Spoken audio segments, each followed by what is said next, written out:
one more performer coming to your screen. You know him from Whose Line Is It Anyway and the Smartest Man in the World podcast. Please welcome Greg Proops. Woo! Yay, Greg.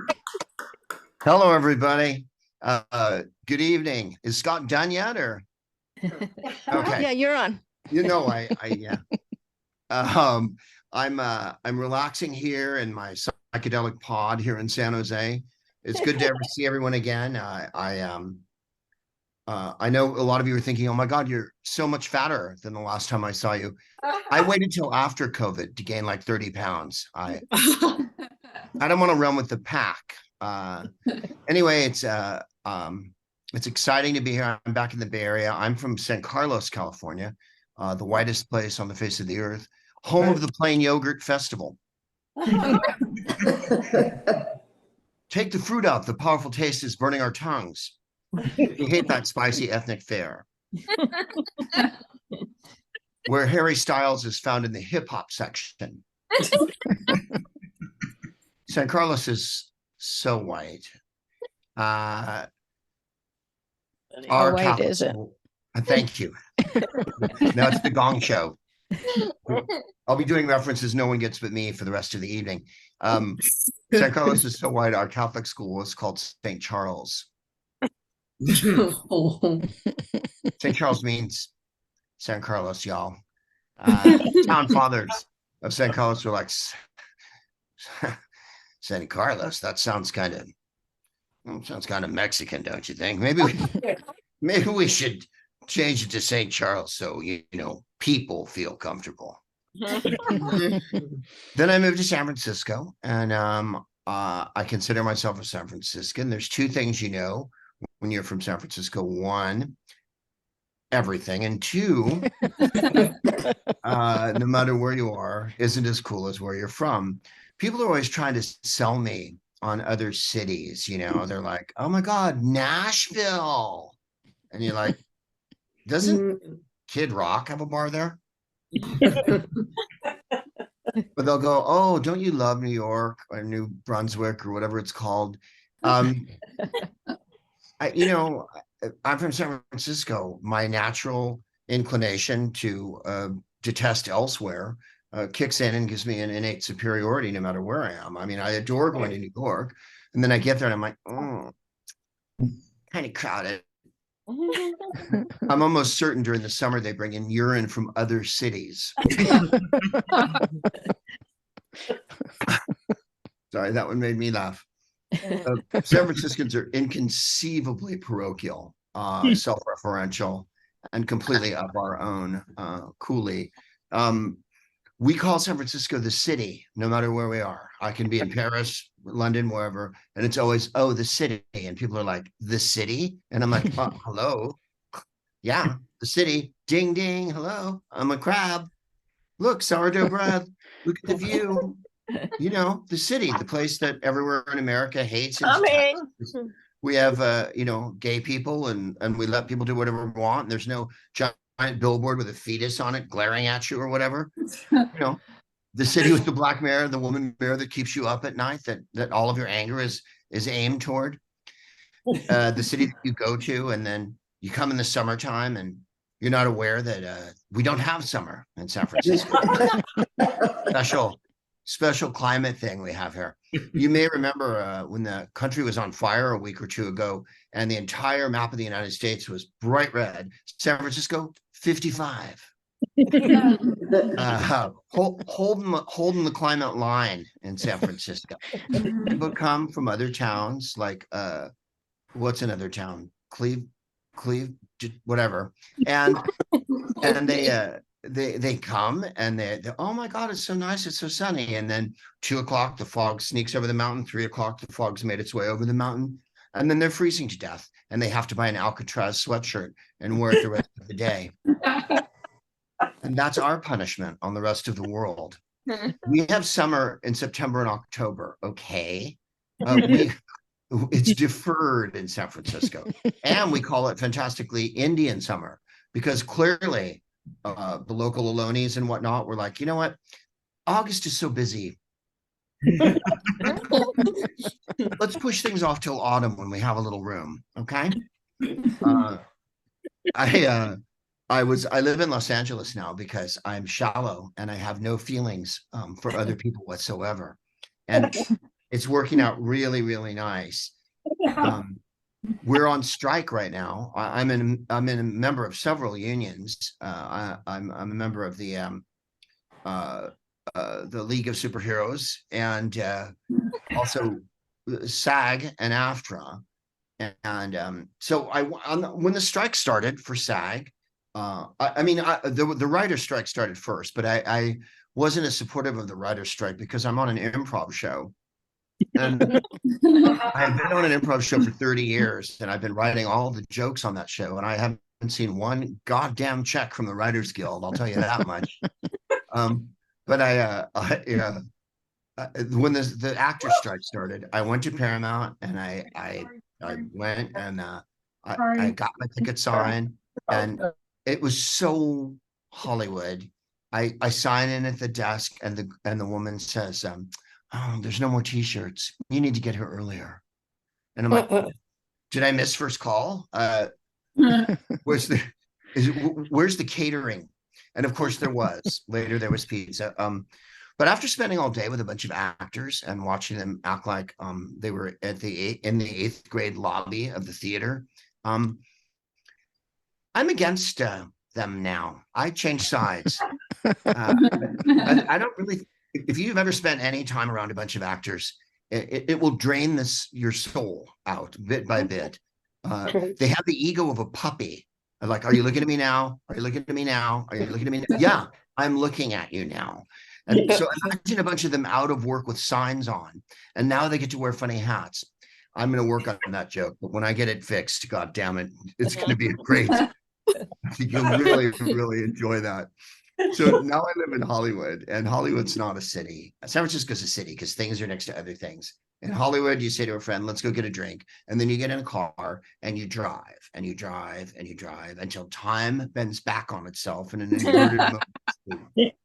You never get anywhere you're going. Hollywood's not a city. It's an idea held simultaneously by a million assholes. And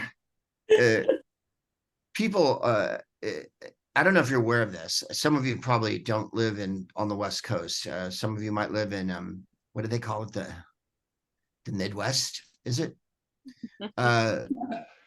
People are from the Midwest. I don't know if you're aware of that, for real. They're from the Midwest.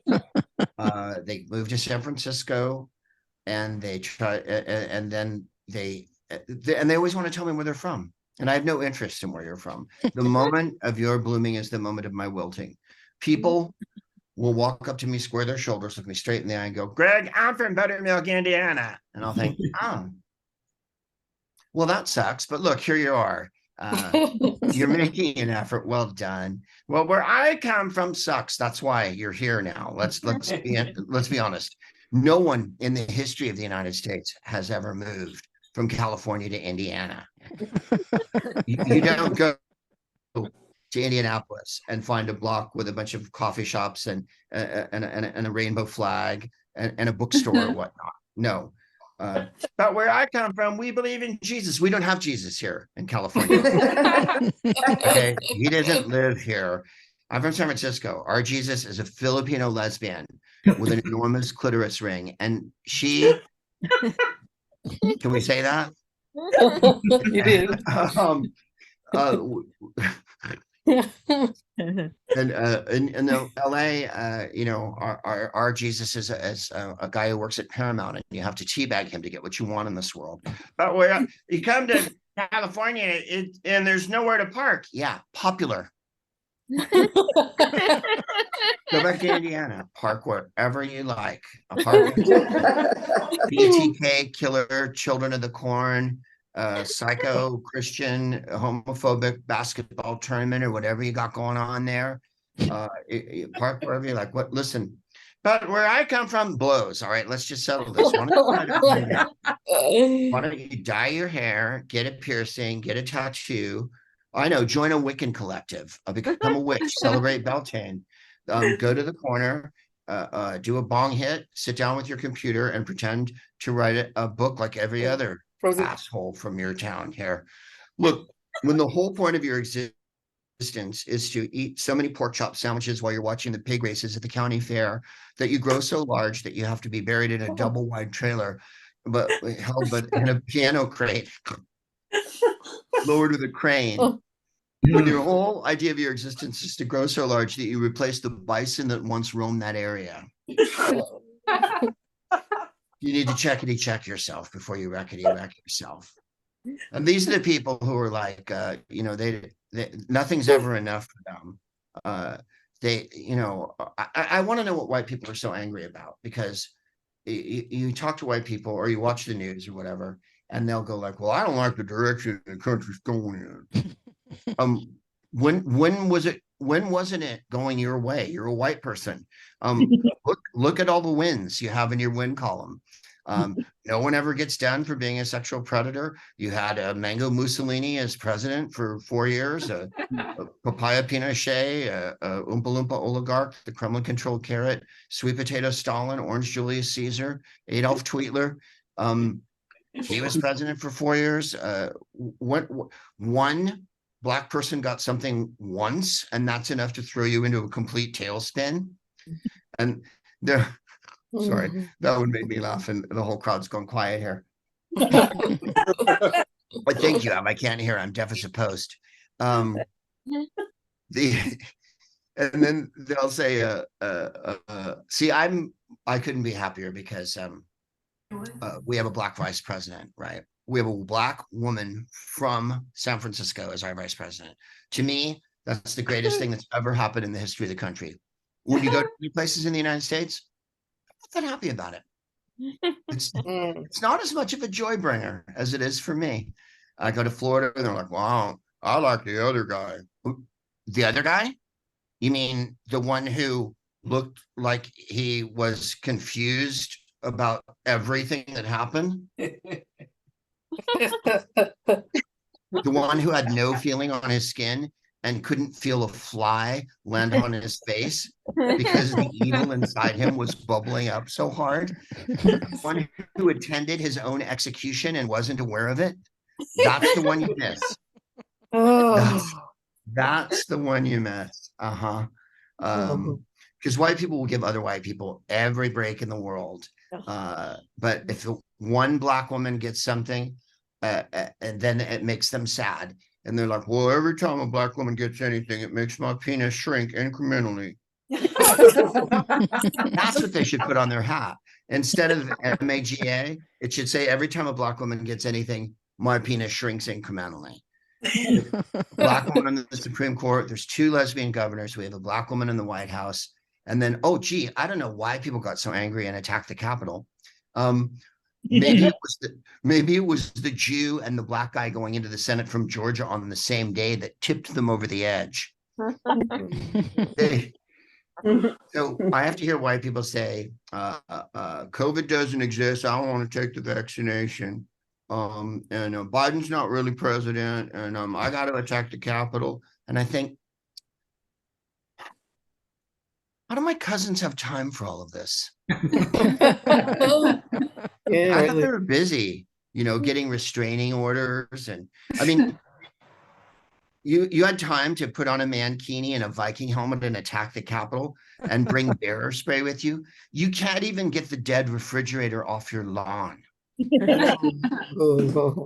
Every one of my cousins is an absolute screaming redneck, and all of their stories are mortifying. You're used to a story where someone will go, oh, we went to dinner the other night and it was really nice. Every one of my cousins' story starts with, after Dale flipped the truck.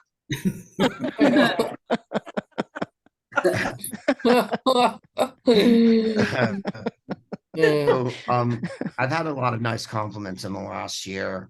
I travel around and I do a lot of comedy all over the world, in fact, but mostly around the United States. And I was in Portland, Oregon, and a woman came up to me and she had, half a shaved head and tattoos and gumboots and a nose piercing and whatnot, because that's the uniform of Oregon. You're a white person, you move to Oregon, you buy a flannel shirt and a bicycle, and you have to listen to complaint rock or whatever, and eat donuts all day. And she said to me, I liked your show. And I said, well, thank you very much. And she went, yeah, because you're not a misogynist piece of shit. And I thought that made me happy. Because people are like, I get interviewed, and journalists who know nothing about humanity at all go, let me ask you something, Greg. Does this whole political correctness thing, well, does that curtail your comedy, that woke thing? Not so much. For me, it's a matter of manners and taste. If you haven't the taste to be racist and misogynistic, and you haven't the manners to not be a homophobic bigot every day of your life, maybe comedy's not for you. Maybe you should have a podcast like Joe Rogan or something, and then you can, or become a Republican senator or a policeman. Then you can really let your flag fly. So I was in Toronto, and a woman came up to me and said, you look good and you smell good. And that's just a note I would like to make to all the gentlemen out there, because men feel pretty free, especially in the summertime, to wear whatever the hell they want. Guys will put on shorts. Their legs have not seen the sun in countless eons. And all of a sudden, the solar flares are glinting off their thighs and burning a whole new retina because of the whiteness of their thighs, like a bromium Klieg arc light delving deep into the rods and the cones of your eye system. And summertime comes, and guys are like, I'm gonna wear flip-flops outdoors in public in the daytime. And I always want to say, why flip-flops? And they'll go, I'm gonna be comfortable. I'm like, what about us? What about our comfort? Let me ask you something. I'm supposed to gaze upon your feet and then consume food into my body during the same lunar cycle. I don't think so. And barf. No one wants to see men's feet. Only the most bizarre fetishist wants to see men's feet. God, in her infinite wisdom, made one incalculable error, and that is the shape and design of men's feet. They're horrible, hideous, hairy submarine sandwiches full of shame and regret. If you are thinking or considering wearing flip-flops outdoors in public, gentlemen, you've got to ask yourself two questions. One, am I four? Two, am I at the beach? Well, if you're in San Francisco, the answer is no, because no one goes to the beach in San Francisco. There's nothing at the beach in San Francisco except for a seal with tuberculosis laying in the sand going, house, house, house, house, and a seagull smoking a cigarette. Don't do it. Men will wear baseball caps out at night in public. They'll wear a baseball cap right outside. And I'm always like, is that your evening cap? Monsieur, you have come again. Right this way. Your table is waiting. Table for one, as usual. Oh, no. You have brought an entire flotilla of douche canoes with you. Well, this will be quite a night. You don't have to wear a baseball cap. You could wear a wife beater that says, I have roofies on it. It's giving off the same message, let's be honest. A baseball cap is like, no means yes, and yes means all the way, if you know what I'm saying. I'm not saying baseball caps are inappropriate in every situation. Say, for instance, you were a professional baseball player, and there was a professional baseball match taking place, and you were part of that baseball match. Then the cap looks awesome. Outside of that, the cap is saying that, well, you'd like to make America great again. And red, really? Even the St. Louis Cardinals, whose color is cardinal, have gone to blue caps, you guys. Cool it. The reason why women are so often reluctant to perform the sexual position reverse cowgirl is the simple and unalterable, unassailable, irrefutable fact that the sight of men's feet during the active sexual congress is the greatest drying agent in the history of mankind. Not since borax was discovered in Death Valley has there been a more punishing and brutal drying agent than the sight of men's feet. It will stop things. Easter Island, Mount Rushmore, Stonehenge, Sufi Desert, dead. I like that one myself. Men think lots of things are controversial, like this whole abortion issue, which now that the Republicans have got what they wanted, they've caught the car. Now what do they do with it? Oh, look, they found out that generally everybody doesn't want what they want. Abortion isn't controversial. Abortion is biological. If men got pregnant instead of women, there'd be a clinic on every corner, and you'd be talk about free and on demand. There'd be a clinic on every corner, and you'd be in and out in 5 minutes like Jiffy Lube. There'd be coupons on your doorknob. There'd be Groupon offers on your phone. Oh, look, this one has a spa. I'm going to go to that one. Guys be bragging about how many they had. I was young. She was a cheerleader. She tricked me. When it's as easy to get an abortion as it is to get a gun in this country, then you can tell me we have equity. Yep. And yet they're forever selling us, because of medicine, the overwhelming directing of medicine in the last 25 years has been to help men achieve tumescence, right?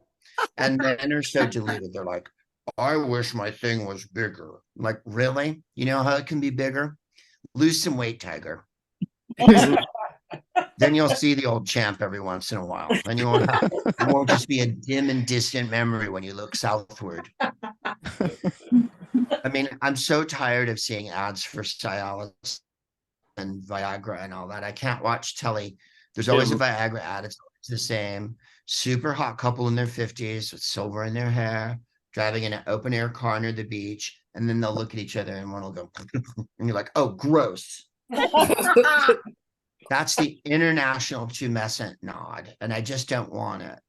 And then they always have that horrible disclaimer. If you have an erection for more than 4 hours, consult with your doctor. Forget that. If you have an erection, do some community service. You know what I mean? Go down to a public pool and be a towel rack for a couple hours or whatever. Hang some birdseed from your man bag and, feed the services to the bird. Go stand at a highway and be a road sign. And people would be like, oh my God. Oh, wait, the sign was so small. First, I couldn't see it. And then we curved left so hard that we ended up in Oakland. What the hell happened? So thank you for laughing at that one. I quite like that one myself. In conclusion, let's see here. Oh yeah, I like I told you, I can't hear very well, but I also can't see very well. I have glaucoma, and for this I blame my parents. They're dead now, and I couldn't be happy that they're dead. And they because their genetics, which is so awful. I can't hear, I can't see. I listen to my voice. What do I have to love them about? So, and my name is Proops. All through school, smooth sailing. What's more understanding than a 6-year-old? Let's just be honest with that. And so I can't see, and I've had a bunch of eye operations, and you guys look so, I can see you on your little Zoom gallery here, and you look so sexy.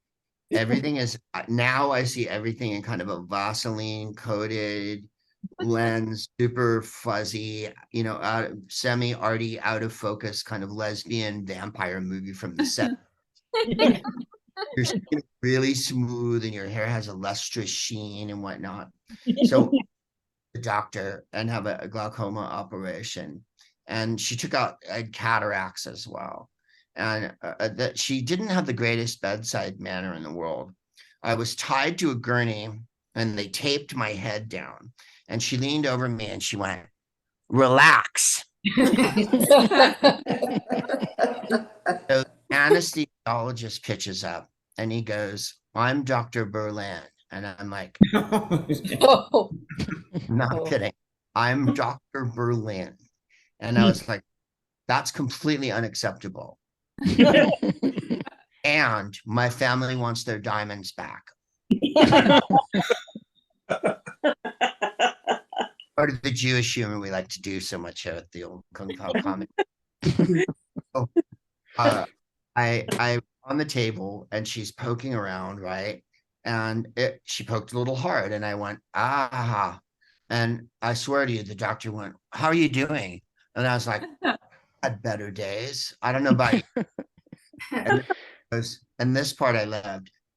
There's a lot of blood, and I'm, I'm not really prepared for this statement.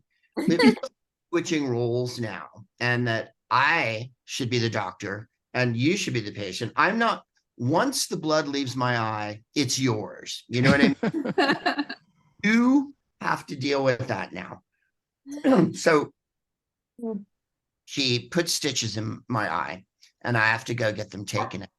So I go to the doctor with my wife, and I was a brave little soldier, right? They put your head in a clamp, and she undid the stitches and she pulled them out, and I sat very still.